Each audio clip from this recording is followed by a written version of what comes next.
Here we go. We are live. Straight Politicking. Alex Alonso, 101 on all your platforms. Hit a brother up. And I'm here with my co-host, Munchie Bizzle. What's the dizzle? We got Munchie Bizzle. Morals over money. That part. What's new? You did the Hater World interview. Oh yeah, shout out to Hater World went over there. You know what I'm saying? Had some black and brown dialogue. You know what I mean? Cool vibes. They show hospitality. That's cool, man. I watched about 45 minutes of it. And about 30 minutes in, around the 29, 30-minute point, I'm hearing a familiar voice, but I'm not sure who it is. They shoot with one camera. So if I'm watching this on a cell phone like I was, it's hard to see the faces. It's what is it? It's Blue Devil in the middle. You're on his left. Then he's got another brother on his right, and then there's another brother on your right. So it's four guys in one shot. So it's kind of hard to see. So I'm like, who is this dude? So I zoom in. Man, my boy L-Boy from Pasadena. Oh yeah, shout out L-Boy. Man, L-Boy was one of my first, let me think.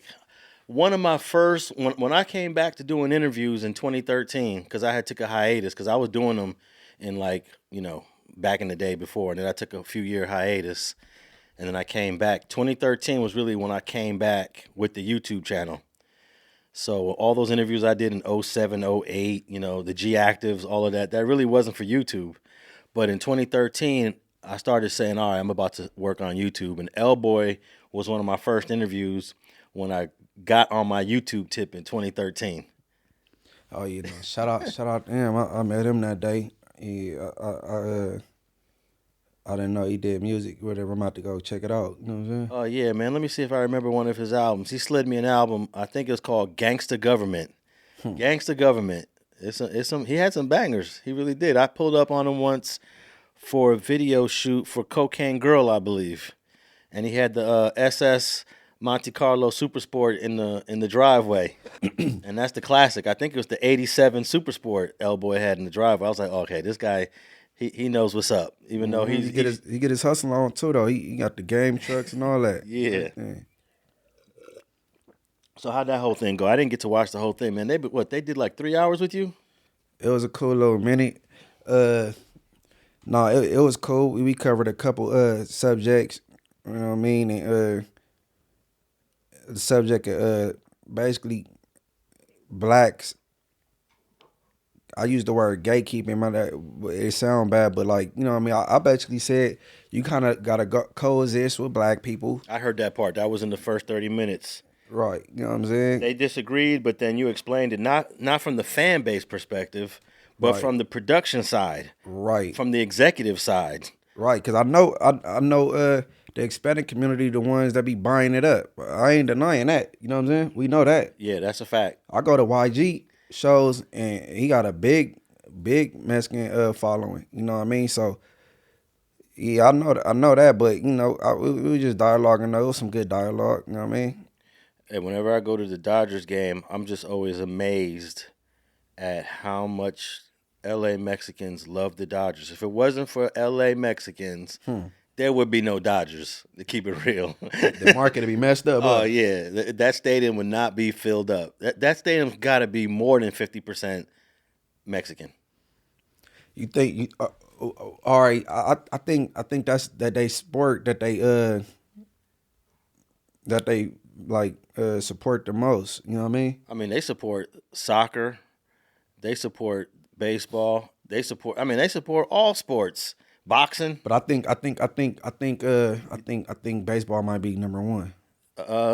It might be. I think. Well, it depends. Yeah, you know what? Because when they play soccer at the Coliseum, the only time that they had over 110,000 people in that Coliseum, the Raiders didn't do it. USC can't. When USC and Notre Dame go play there, they might get 90,000 in there. 110,000, I believe, when Mexico played El Salvador in a soccer match. Oh, so that's like a rivalry. I guess so. Yeah. And I was like, wow, this is the most packed the Coliseum, I believe, has ever been. So I know they support soccer to a certain degree, but I'm not sure if it's more the Paisa Mexicans that support the soccer or if it's the Chicano Mexicans, the same ones that go to the baseball stadium. I'm not sure because I haven't been to those matches. I watched a couple of them on TV and was amazed. They're getting over 100,000 people in that Coliseum. Now, saying that, that's toe up because $90K, you know how much money they bringing in seating people, even at the concession stand, paying admission, and like at one point them student athletes wasn't getting nothing. Oh yeah, the student athletes are starting to get some money now, but yeah, it's a killing in there when I mean, just all the top teams. When you think about it, all the top teams that have their rivalries. First of all, USC, and I'm sure most UCLA. of all the universities, most of their money comes through the football program. The football program is what feeds these universities their money. Yeah, I forget what percentage it is. I don't remember it, but it's some ridiculous percentage of when you look at all the money that comes into a university, the football program is the king. Yeah, I know they clean up when USC and UCLA play for sure. Yeah, that's a big game too. But for some reason, the Notre Dame game, this goes back to, I don't know, the 1930s, 1940s. When Notre Dame pulls up or when USC pulls up in South Bend, that's the biggest thing. We want to think the UCLA rivalry should be the biggest thing, and to some degree, I'll say it is the biggest rivalry. And Notre Dame is not even in the same. It's not even in the same conference as USC and UCLA, and that's a huge game. I wonder what make that so much of a big deal. Man, it goes back to like 100 years, man. I see it goes back to probably the 20s, 30s, and 40s. But UCLA goes back too, but I don't know. And I hit the Dodger games every so often. I didn't hit any Dodger games in 2025, but I was there in 2024. I take my sons, and if it wasn't for that fan base, half that stadium would be empty, bro. And I told you before, I think I went to a Tiger event where there was a long line when Tiger used to have that store on Melrose. Majority of the people in that line waiting to either get something signed by Tiger or whatever they were waiting for was Mexican. Oh, when they had the Last King store? Yeah. Yeah.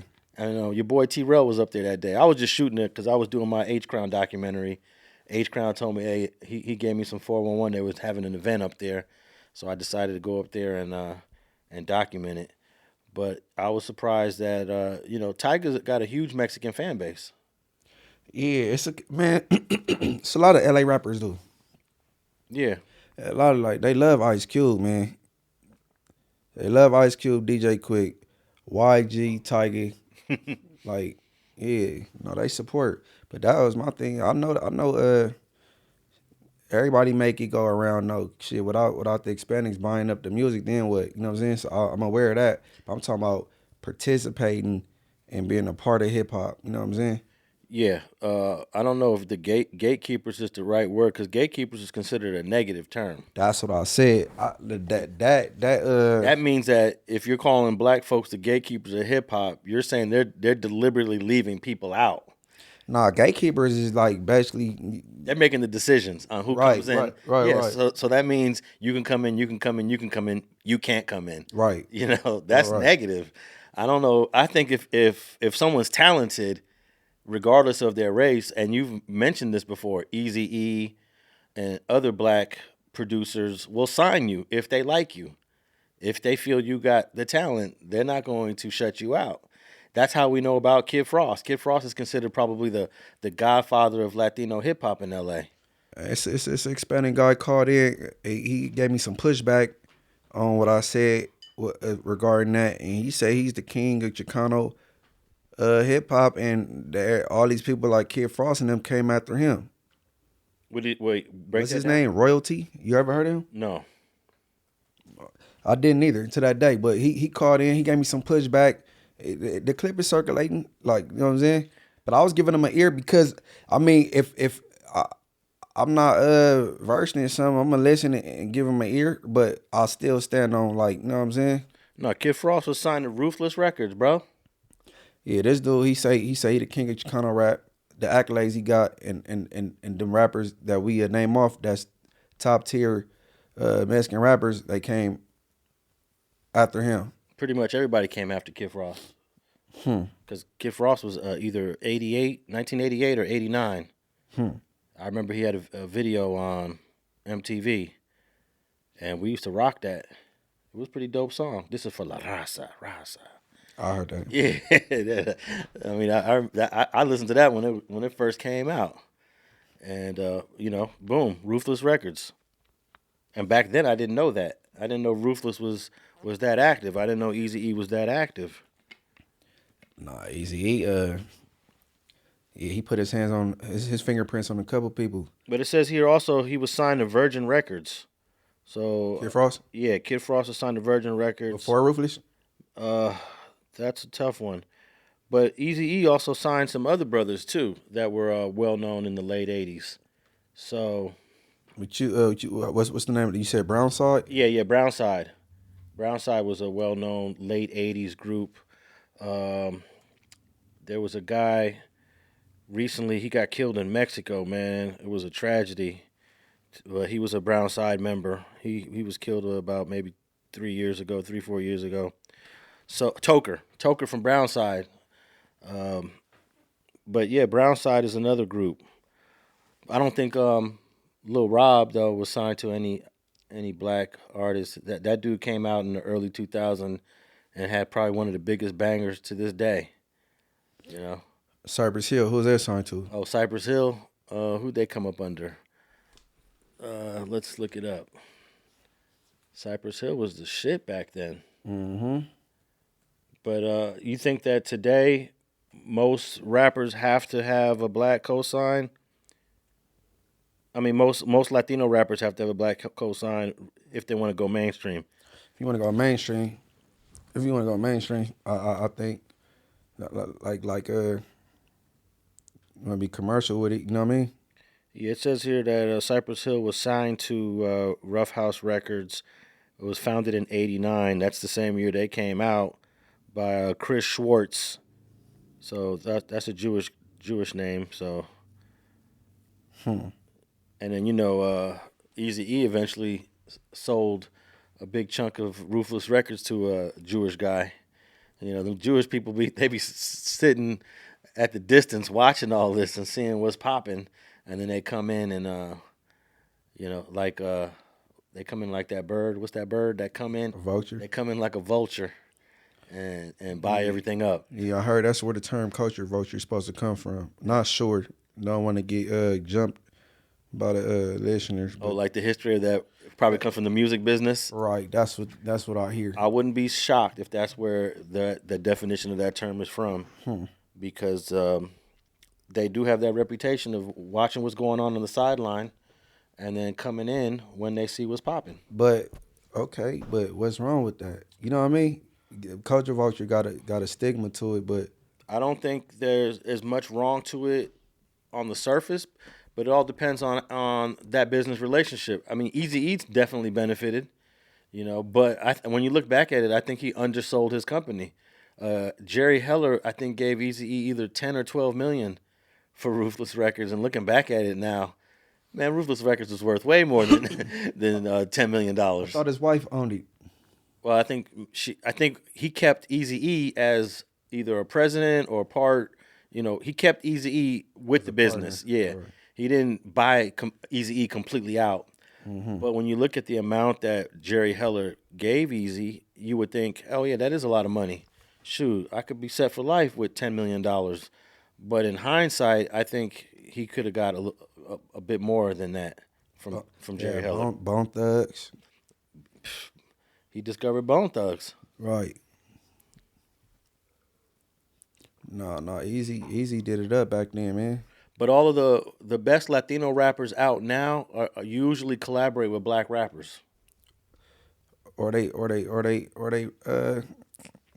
rap black. You know what I mean? They got a black swagger. You got Shoreline Mafia. You not Lefty still got the dialect of a Hispanic when he rap, but He man, they know what I mean, man. And then when I say this stuff, I say it ain't no knock on nobody. I mess with everybody. I mess with my Brown. You know what I'm saying? So the caller kind of argued with you a little bit. Yeah, he gave me some pushback. He ran off his resume. You feel me? What he contributed to hip hop, his accolades, and how many cars he got outside, and you know what I mean. I'm like, all right, but he said I ain't never needed no blacks. He was pushing his line. You feel me? But you know, I still stand on what you know what I mean. Is he somebody that we know? Is he an artist? I just ran his name to you. His name Royalty, I think. Yeah, I'm not familiar. I thought it was somebody like Lil Rob or somebody. Lil Rob from I think he's from San Diego. Lil Rob had one of the biggest hits called Summer Nights. I remember that. Yeah, they still play it to this day. It came out like 20 years ago. But Royalty, I want him to pull up the Street TV. We talk about it. You know what I mean? It ain't nobody bashing nobody, but sometimes the cards land that way. You know what I mean? Yeah, and then we touched on because you know they got this Jenny69 girl. She, you know they hold her in a high regard. You know what I mean? She's Hispanic. She do music, but she, you know, she was drinking a little bit, hanging with Blueface, dancing on them, twerking, and some of the Brown brothers came off as they was like disgusted, or you know what I'm saying? But like, damn, why she can't shake ass on? I think they discussed because he a black dude. But what's wrong with that? Like, you feel me? People deal with who they want to deal with. Yeah, I'm sure it wasn't across the board though. The Latino community, it was probably Nah. I think L Boy spoke out. Blue Devil. They like, man, shit. She could do what she want to do. Like, really, like, you know what I mean? Nah, it ain't across. It wasn't across the board. It wasn't across the board. yeah. For some reason, Jenny69 has definitely made like a big name online as a rapper. I've never even heard her music before. Yeah, I was about to say I've never listened to any of her music. I don't even know much about. I know more about her antics than her artistry. I never even heard no antics. Well, into this Blueface thing, man, I don't even think the Blueface thing was like is a big deal. Like, she enjoying herself. It's clear whether she denied it or not what was gonna go down. You feel me? They was having a good time. You feel me? But whatever. You know what I mean? She young. She popping. She in the industry. She enjoying herself. Shit. Yeah, I'm gonna tap in with some of her music Me too. I gotta check her out. because her name is definitely buzzing. I first heard of her when Lefty came up here, and Lefty, he is very fond of her.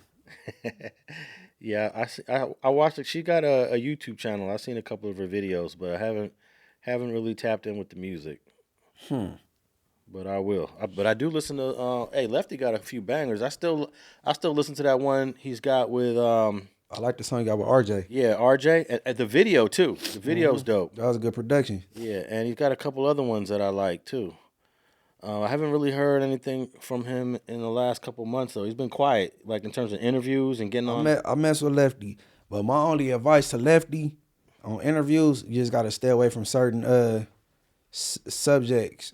You gotta know how to curve them. You know what I mean? Yeah. Cause when he say stuff, he mean well. It just don't land right. You know what I'm saying? Yeah, I don't think it was as offensive as some people may have thought it was when he said he wanted his daughter not dating a black person. And I didn't look at that as racist. You know what I mean? And I think a lot of our grandmas, moms, whatever, said the same thing. You know what I mean? Whether you white, black, or Mexican. You know what I'm saying? We never heard it before. But, you know, that's what I'm saying. That's something he probably would have to stay away from because it just come off wrong.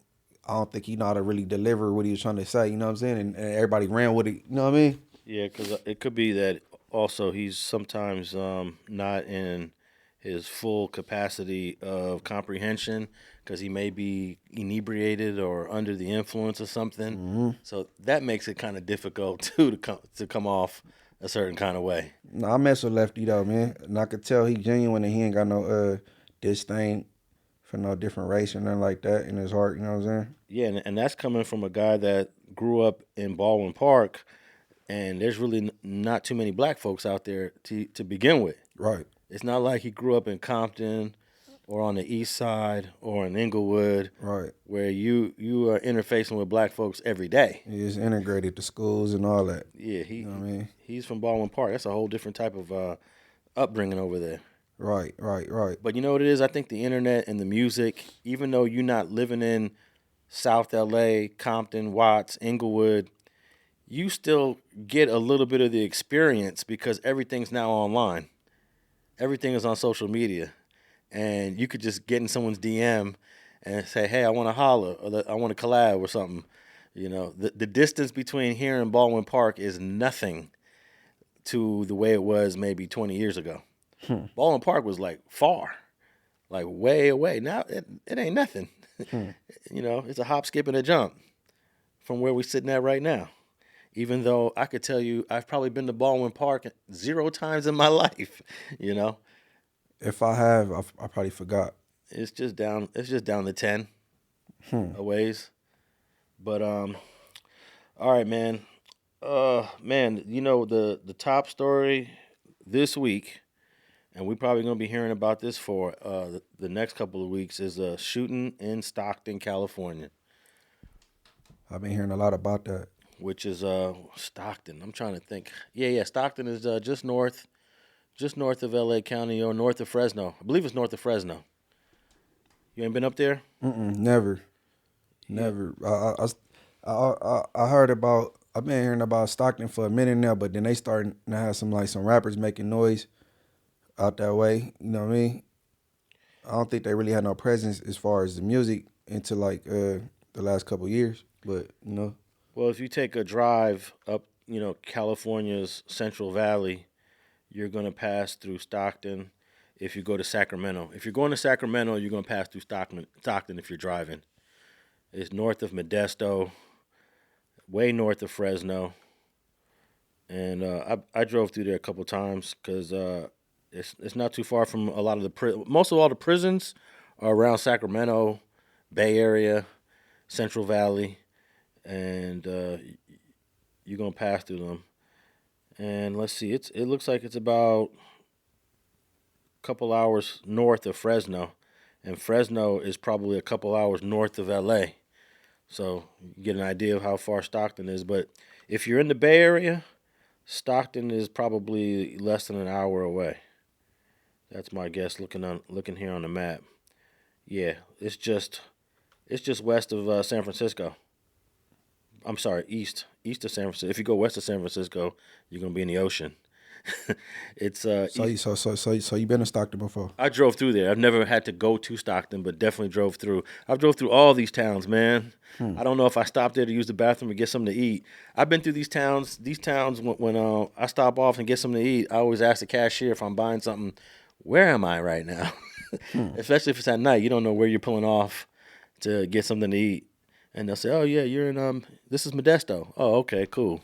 You never interviewed no bulldogs? Never interviewed a bulldog. Never met a bulldog. Would do it for sure. I'll go to Fresno in a heartbeat. And I'm surprised because no bulldog has ever hit me up either. You know, in all these years. So. What about a Norteño? Yeah, I've had a couple of Norteños hit me up. It just never happened. But who knows? I'm still gonna. I haven't retired yet. We'll knock out a bulldog, and we'll knock out a Norteño before I retire for sure.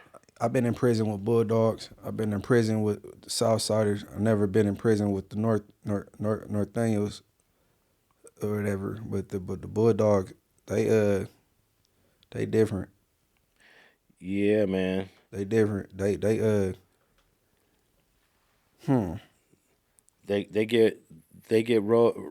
get ridden off most yards where their Southsiders are at, and they're always outnumbered. But they fight too.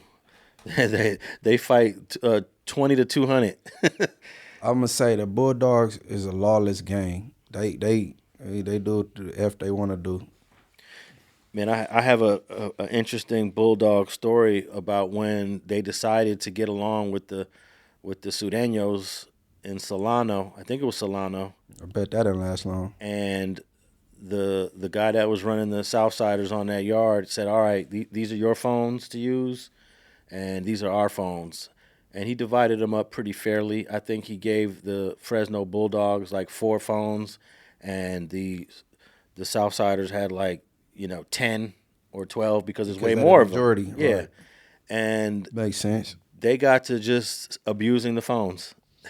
And that was When the you end say of it. abusing the phones, They went beyond the 4 phones that they were assigned or that they agreed to, and they started using other phones that they weren't supposed to use, and they basically said, F it, we don't care about that, we F that rule, and it went up.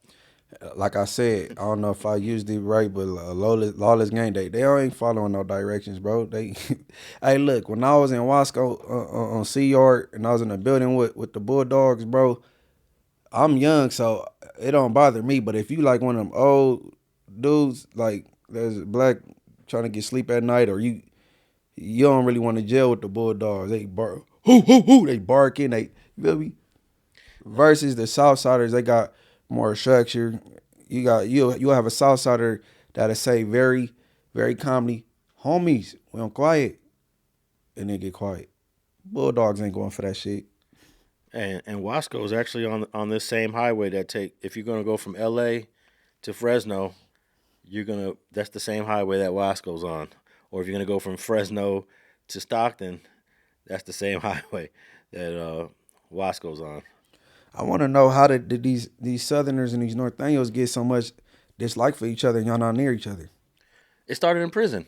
It started in prison back in the 1960s when the only time that a Northerner, I believe it's the only time a Northerner killed a Mexican mafia dude is when they killed Cheyenne Cadena. They threw him off a tier in 1968, I believe. Or 68 was the shoe war between the Norteños and the Southerners. They got into a fight over a pair of boots, and then Cheyenne was killed. Cheyenne was the guy that was supposed to be depicted in that movie American Me. That Edward James almost messed up that whole movie and got a whole lot of people killed because he had a scene where the guy that was acting like Cheyenne gets raped, and it never happened. He just thought it would be a cool. When in an interview they asked Edward James almost, why did you add that rape scene when that never happened? He said, well, I just wanted to send a good message, and let the kids know that if this is what could happen to you in prison. The rape scene that changed everything. The film depicted the Mexican Mafia's founder being raped in juvenile hall. This never happened. It was fiction created for the film. But here's why this matters. According to the gang's code and culture, this portrayal was one of the most offensive things Olmos could have possibly depicted. To the Mexican Mafia, homosexuality of any kind is an affront to their ideology, and a sexual assault violates a man's honor in a way that demands response. That's not just gang mythology, it's documented in federal court records, it's their actual code. When Tony Casas, a retired prison warden who worked with Olmos on the production, warned him directly that this scene would cause serious problems, Olmos defended it. He said it was philosophical. He said it was meant to scare youngsters about what could happen in prison. Casas told him straight, "You're offending some very powerful people." Olmos didn't listen. That decision may have cost lives. So he meant good by adding that rape scene to the movie, but it pissed off a whole lot of people because everyone knew that was Cheyenne that this actor was playing, even though they changed the names. And Cheyenne ain't never got raped. So that's the whole beef started when the shoe war in 1968, and then they killed Cheyenne. I can't remember what year they killed Cheyenne, but they threw him off a tier. Cheyenne tried to create the truce between the South and the North, and it didn't go the way he wanted to, and they killed him. And it's been up ever since until recently, until about 6-7 years ago. There's been a truce between the North and the South. Yeah, I've been hearing. Yeah.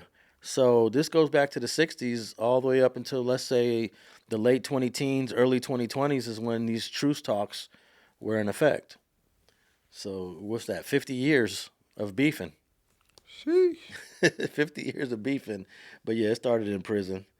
And it's kind of ridiculous because they're all Mexicans, you know? And back in them days, there was no separation between North and South. There's NF dudes that were from the South in the early days, and there's Mexican Mafia dudes that are from the North in the early days. You had dudes from San Francisco. You know, they made guys from all over. It didn't matter. And then this divide kicked in, and then that's when the NF dudes were strictly North and Mexican Mafia was strictly South. But in the early days, there wasn't even no separation between North and South. But, yeah, we got this shooting, man, that just happened in Stockton, man. Let me see if I got a couple clips here, and then I got an article, and then I got a reaction from the vice mayor of Stockton. And I don't know if anyone knows. Most people don't know. Maybe they do. And then we'll talk about it. But let me get our first clip going here. Search continues in Stockton for the suspect in a deadly mass shooting at what's being described as a children's birthday party in a banquet hall. This all happened just after 6 yesterday evening on Lucille Avenue near Thornton Road. Investigators calling it a targeted attack. The family event, a party ending with gunfire on Thanksgiving weekend. This right here is video from the scene last night. Investigators say a suspect is still on the run. This is what San Joaquin District Attorney Ron Freitas had to say. It's our understanding at this time that the individual responsible is still outstanding.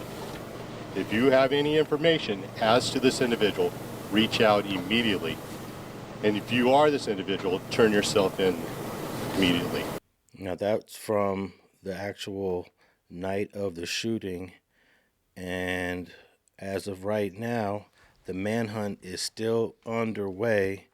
I'm sure he's going to be caught in the next few days, Munchie. He gonna get caught because his kids involved. Yeah, 3 kids are among 4 killed in this shooting. And I got an article here that explains how some rapper that I'm not familiar with, NBMel, is somehow linked to or was a target of this shooting. I got an article here from the New York Post that says rapper targeted in Stockton mass shooting is hiding out, fearing for his life after being shot at little girl's birthday party, dad says. Hiding out. Yeah, the rapper himself is hiding out. Who reported that he hiding out? This is the New York Post. How they know he hiding out? I don't know. It's crazy. Let me read this. It says a rapper targeted in a deadly birthday party mass shooting that left 3 kids dead is hiding out and fearing for his life after he and his wife were both wounded. Okay, so he did get hit. Yeah. Rapper NBMell was among the 15 shot at a birthday party for a friend's 2-year-old daughter inside Monkey Space, a banquet hall in Stockton, Saturday evening. His father, Junior Dongon, told the Post. NBMell, whose real name is Janelle Dongon, Dongon, Dongon. I don't think I've ever heard a brother with that as a last name, but I'm looking at a picture. Oh, you know what? He's a little Asian, huh? That's what it sounds like. Yeah. I mean, he looks from a distance. He might be mixed. He looks like a light-skinned brother from a distance, but when you get close, you can see. With them chinky eyes. Actually, I never used that phrase, man. What? Chinky eyes. I don't use that. I don't use that phrase, but I can see the Southeast Asian in him. So yeah, that's that explains the name Don Gon. But NBMell had previously fled Stockton and was living outside Sacramento, which is not too far from Stockton. He had returned to the crime-ridden city of 300,000. Wow. Is that the way they're characterized in Stockton?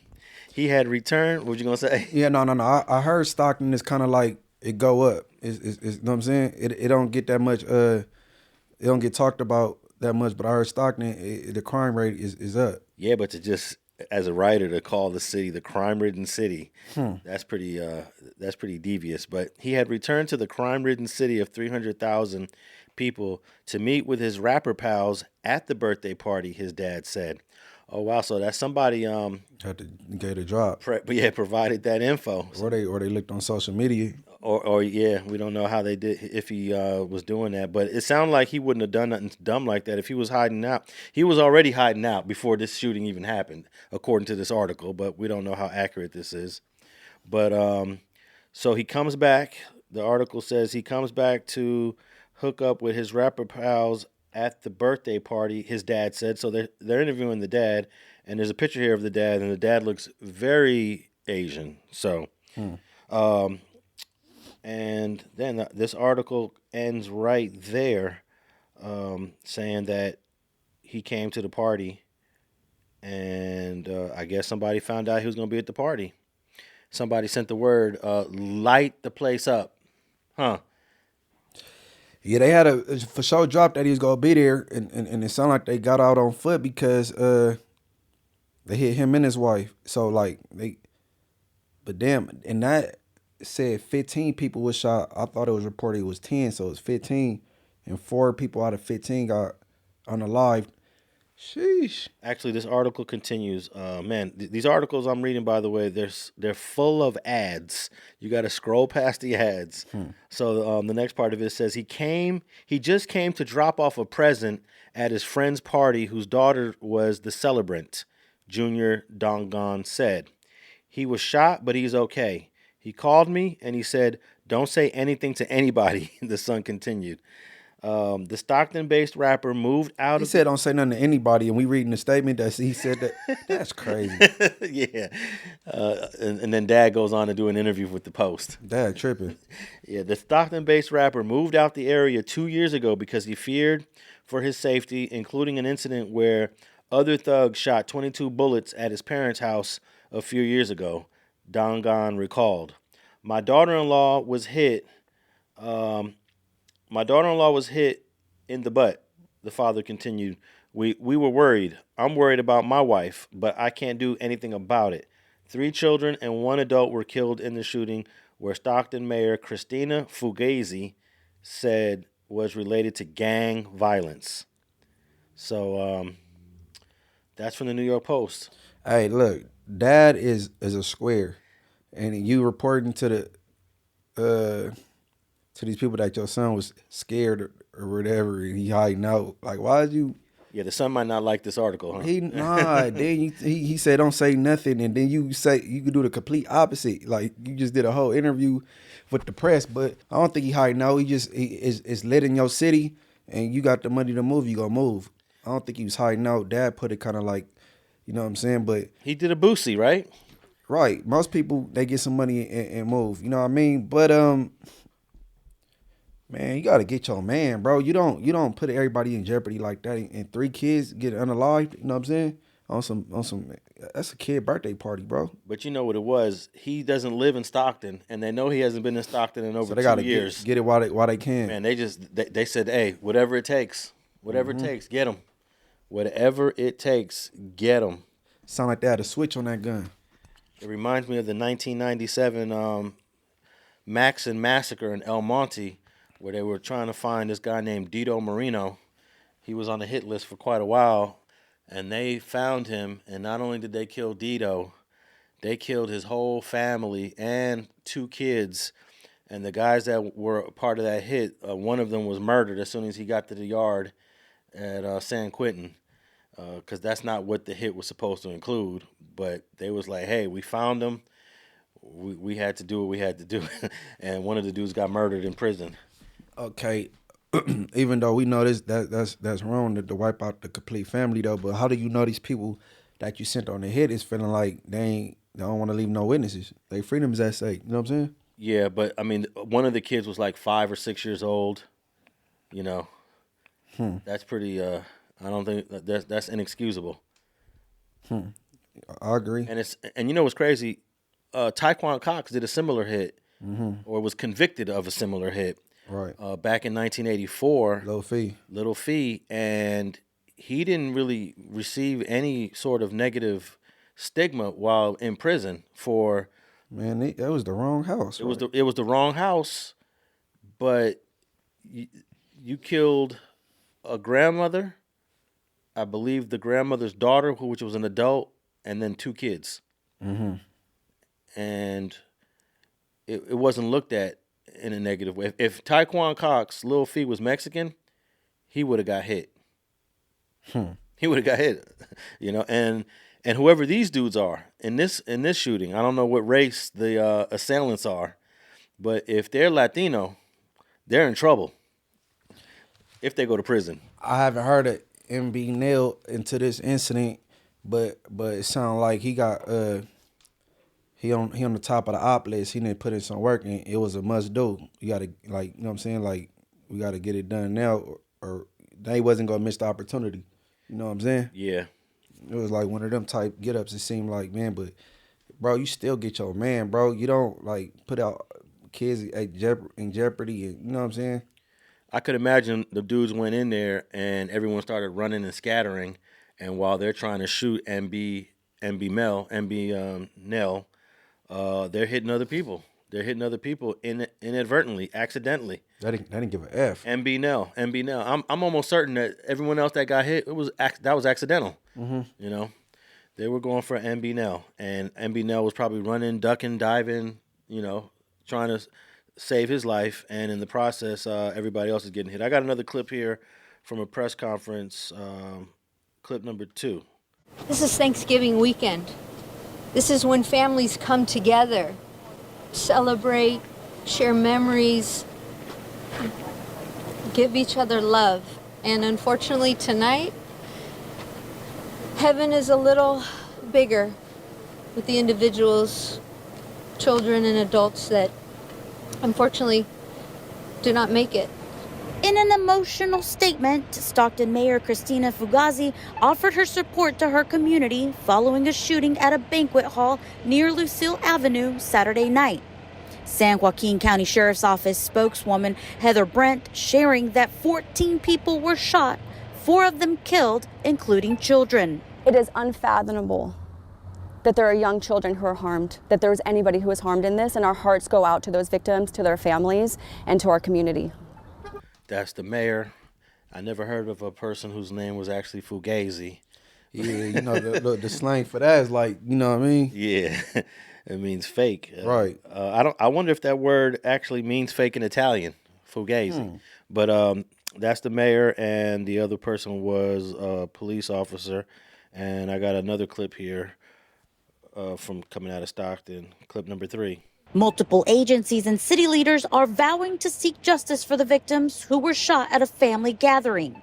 District Attorney Ron Freitas calling the tragedy unthinkable and pleading with his community and asking the person responsible to turn themselves in. When this individual is caught, you have my promise that you will have the full force of my office's resources in holding this individual fully accountable. Mayor Fugazi also calling on her city to do better and speak up if they know anything. Whoever did this, if you know them, as the district attorney just said, please call Crime Stoppers. You can leave an anonymous tip. We've got work to do, and this type of violence, again, our city is better than that. I got another one I want to play, but That Crime Stopper shit, that should be illegal. hey, what stood out to me, we'll come back to that point, is that the male cop suggested that it was an individual. He said it in the singular sense when this person is apprehended. So I guess they already got all the information that one person went up in there to do that much damage. That's crazy, because I thought maybe 2 dudes went in, possibly 3. But he characterized it as a single person went in there. I didn't really think about the amount of people. I just assumed that the gun was modified. He had a switch on it or something. Oh yeah, or he just had a fully automatic rifle, right? Yeah. You can still get your hands on those fully automatic rifles. Sheesh. But He better be lucky that the death penalty ain't going down these days in California, because well, you can still get it, but you ain't. Nothing's gonna you happen. ain't gonna never die. Yeah. You know what I mean? So what were you gonna say about Crime Stoppers? That should be illegal to use that. You know what I mean? How you go send an anonymous tip and then, it's your right to be able to face your accuser. So that's what they using it to like, you know what I'm saying, enter into evidence and discovery. That's out. That's crazy. Yeah, they can use anonymous information to investigate it, but if you go on trial, Because like hearsay not even admissible once you get bound over to superior. So like, how is they using that'd be considered double hearsay? You know what I mean? So how is they using a Crime Stopper tip to further their investigation? because it's just an investigation, that they're not going to use a Crime Stopper tip in trial. Just use it as a lead. Yeah, that's how a lot of these cases start off, with some anonymous tip, and then eventually you get to some witnesses that are willing to come to court and testify. That's what they're hoping.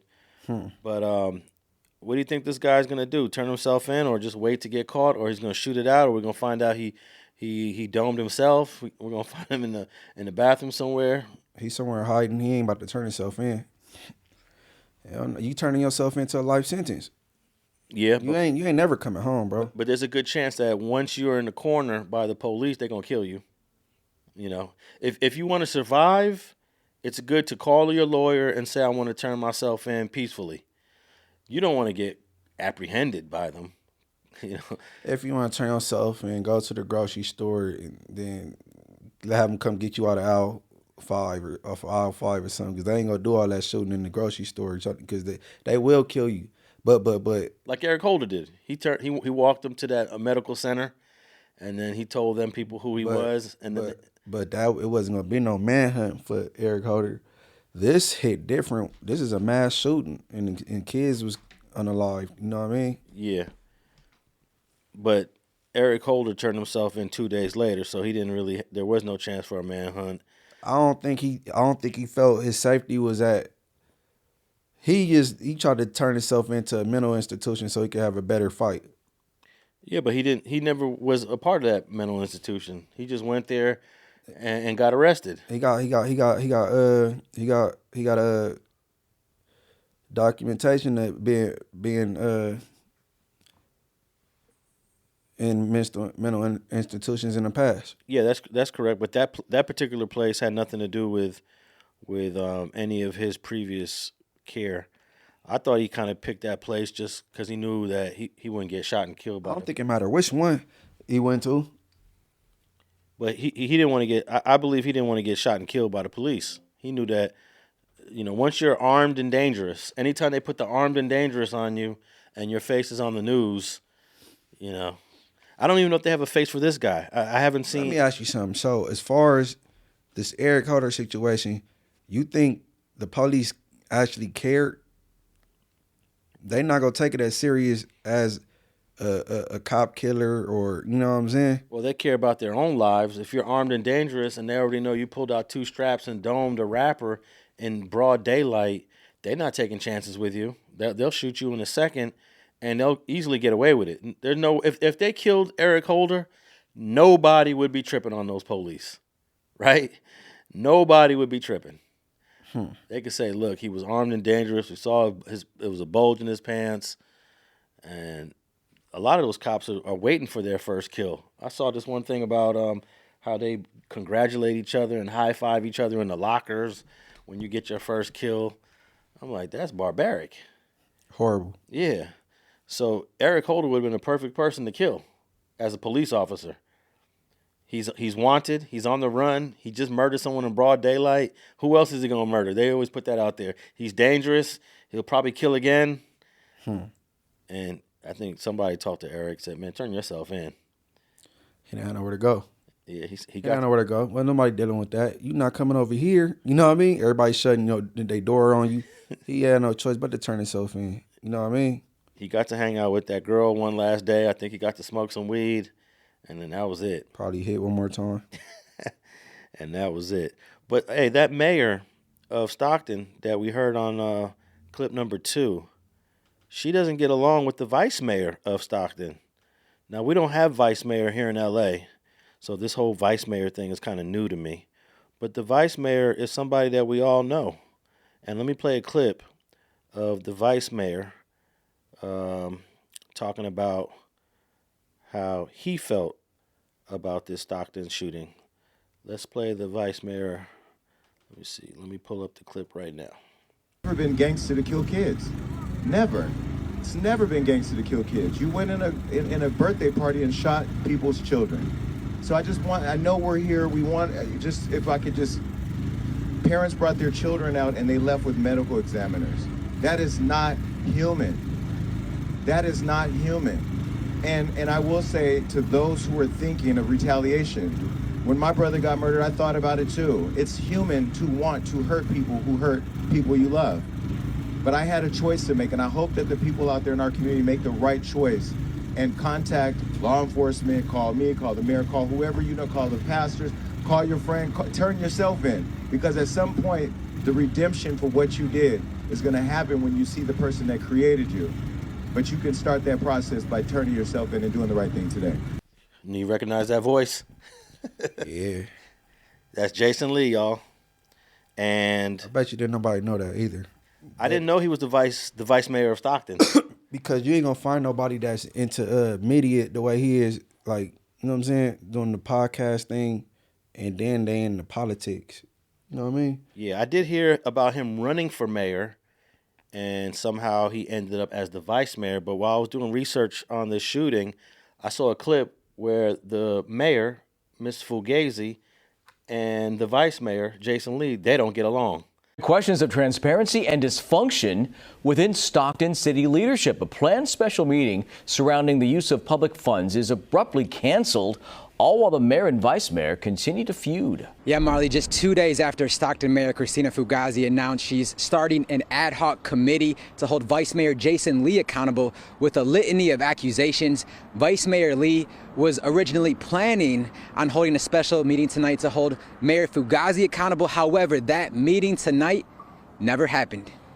Mayor Christina Fugazi, Councilmember Michelle Padilla, Councilmember Mariela Ponce, and Councilmember Brando Villapuda didn't show up to tonight's special council meeting. Vice Mayor Lee, Councilmember Mario Enriquez, and Councilmember Michael Blower did.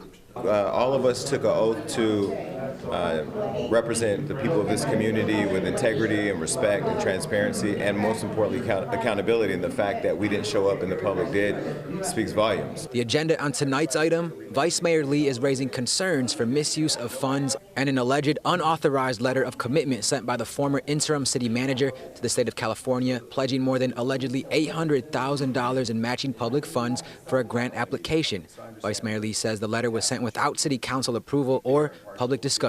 These are very serious concerns involving campaign donors, the commitment of public funds without council approval or city manager authorization, and a document that was sent to the state that I've called an instrument of fraud. We all voted to be here. 3 of us showed up, others did not, and I don't know why. Mayor Fugazi says she had a prior commitment for weeks and, quote, "It is not my intention nor desire to participate in the vice mayor's constant attempt to take the focus off of bettering the life of our residents, reducing crime, homelessness, and bringing more resources to our city to join in his attempt to turn our city into his reality show." This all comes as Mayor Fugazi has made several accusations against Vice Mayor Lee, including questions about $85 million worth of funds used for his nonprofit, allegations of bringing camera crews into City Hall to film reality-style promotional content without getting approval, and creating a hostile work environment, allegedly verbally abusing staff.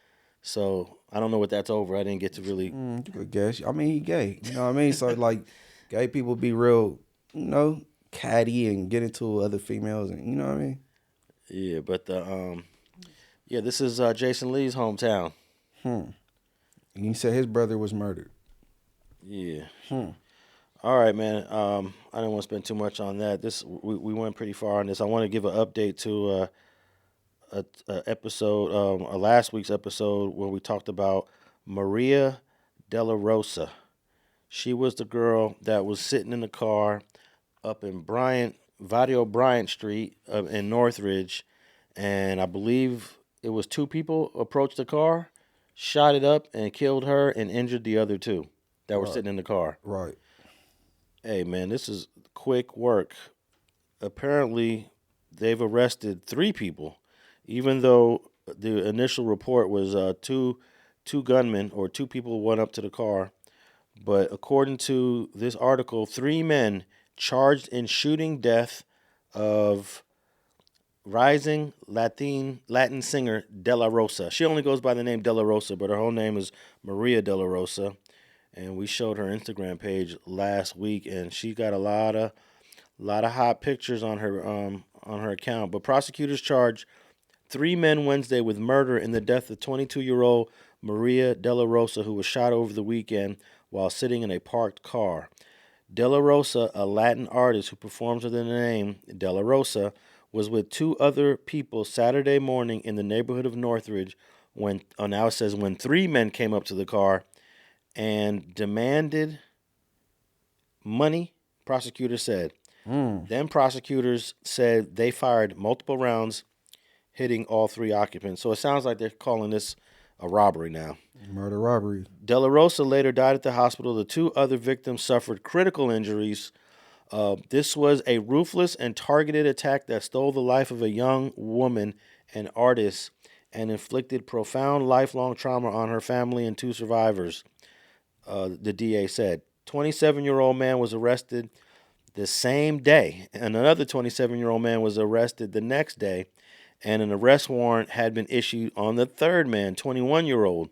They're not, for some reason, their names are not disclosed here. Attorneys for the first 2 could not be reached for comment. All are from Northridge and are charged with 1 felony count of murder and 2 felony counts of attempted second-degree robbery. There you go. And now that they said that all of them are from Northridge, I'm going to guess and say all 3 of them dudes Bryant Street. are from Bryant Street, man. They saw this car, probably a fancy car. No one has said what car they were sitting in, but I'm almost certain it was fancy based on Her status. her life. Yeah. Everything about her life was fancy. I'm guessing. Did they say? I'm thinking it was like 2 of them walked up and one was a driver, but they said all 3 hopped out. Yeah, well, this is the first time we're hearing 3. Yeah, we heard 2 last week. Yeah, so it's a 27-year-old, another 27-year-old, and a 21-year-old are all charged, and they all apparently walked up. How you get caught that same night? Yeah, the first guy's caught the same night. Ain't that crazy? And let me see here. I think I have maybe them people, them surviving victims. They identified who that was. They probably knew the you know what I'm saying? The robbers. Maybe so. I got a clip here. Cause you parked up in their hood. It's yeah, parked. You right in the heart. In the wee hours. In the heart of their hood. It's the wee hours though. You know what I'm saying? Yeah, I got a clip here from Fox 11 News LA on these 3 that are charged. A rising star in Latin music gone too soon. Tonight, 3 men face murder charges in the ambush-style killing of Maria De La Rosa. The shooting in Northridge over the weekend left 2 others critically injured. Fox 11's Laura Diaz spoke to the singer's mother. Laura, you're live in West Hills with the update for us.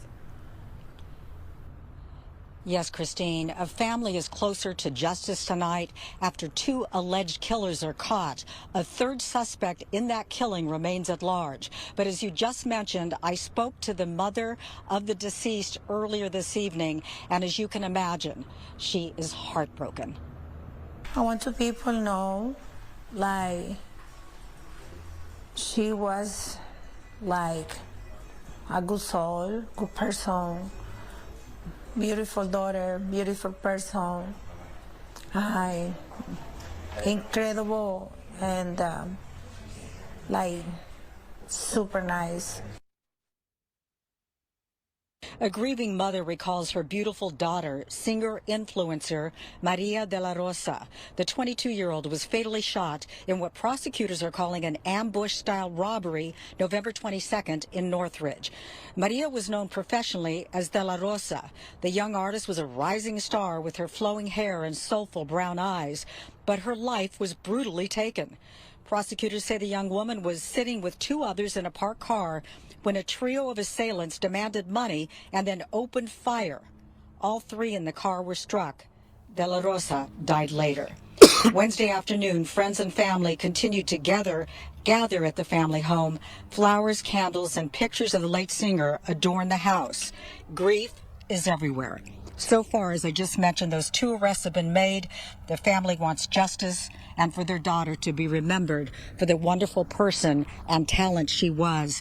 They described her as a person who always helped others, had a lot of spirit about her, and simply enjoyed life.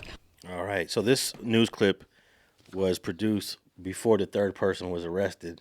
So does that mean one of the first guy or the second guy arrested told on the third guy? Good chance. Or look, I want to know them two that was in the car with her, was they gang related? Because I think they'll go off them anyway, whether they coughed it up or not. You know what I mean? Because I don't see no reason to. If y'all three strapped, why the robbery didn't go through? Why y'all had to kill? Yeah, I think I got a hunch that them other two might have been part of some gang. The shooters? I believe the two other victims. Yeah, that was in the car with De La Rosa. They might have been from Bryant Street, and them other dudes might have been rivals from a rival Northridge gang. Cause the street that they on is on Bryant Street. You smack dead in the heart of the Bryant Street hood. So they might have been Bryant Street members with her, and I heard something about her family being like some gang ties. You know what I'm saying? So, man, that's crazy, man. Rest in peace to her, though. Yeah, what do you think about sitting in a car late at night in a hood just parked? She did it because she was comfortable. That's what I'm saying. The people that she was with, they might have been from that community. I think they know she got a little money. They wouldn't have mind robbing her, but I think the main thing was to come put in some work anyway. Yeah, well, she doesn't seem like the type that would be hanging in the hood, though. Why? I want to know, why was she even in this hood late at night in a parked car? Because if you look at the way she lives her life and what she represents as an artist and just all her personal photos, none of it comes off as a hood chick. You'll be surprised. I ain't gonna name drop, but you'll be surprised. It definitely don't come off as a hood chick. And then you listen to her mom, you know. Now maybe there's some ties to some, you know, organized stuff, but definitely not no like Bryant Street stuff, no hood shit, no local LA hood shit. Listen, that girl is comfortable. She look the way she look, but I don't think she uncomfortable around street people. You know what I mean? I don't think so. She parked up and she was comfortable kicking it where she was kicking it at. Well, those two victims that survived, they're gonna be coming to court. We're gonna get an idea. So you think those two dudes was hood? I think that might have been from Bryant Street. You know what I'm saying? We're gonna find out. We're gonna find out real soon once these three guys start going to court, because those two victims are gonna be forced to come to court. And if they street, they're not gonna want to come to court, right? They're gonna try to flee the subpoenas. Avoid the subpoenas, you know what I mean? And if they come to court, see what they do. If they, you know. Hey, but I'm not a fan of sitting in cars parked anywhere. Double parked. Even if you double parked. I don't know if this car was double parked or if they were like parked on the street. I don't like double parking. I don't like being parked. I'm not sitting in the car. The car is a trap for anybody to walk up on you. You can't move. There's nowhere to go. You stuck in that seat. So that's a lesson for people. Don't be sitting in a car late at night in the hood. Get out the car. I'd rather be standing outside the car talking. If anyone's gonna walk up, now I got a chance to run, duck, hide, go for cover. Yeah, but you know it's common for people to be chilling in the car smoking. You know what I mean? Don't do it. Don't do it. Because there's people driving around looking for somebody constantly. Right. And it just might be bad timing for you. That day you're in the car smoking, getting high. I was just reading that case out of in the 60s. The appeal is on the internet. The dude from 6-0 was just sleeping in his car. I think he was on 63rd off of Crenshaw and had another young lady in the car. I think the dude was taking a nap in the car. Baby Eddie boy. And got lit up. Mm-hmm. Nah. You know. Sitting duck. Yeah, one time I had to sleep in the car when I was in New Orleans during Hurricane Katrina. I found a Walmart parking lot in Baton Rouge, and slept in the car. I was nervous the whole time. I don't even think I got any good sleep because I'm constantly thinking, who's going to walk up? Yeah, you know about Michael Jordan's dad? How Michael Jordan's dad gets smoked?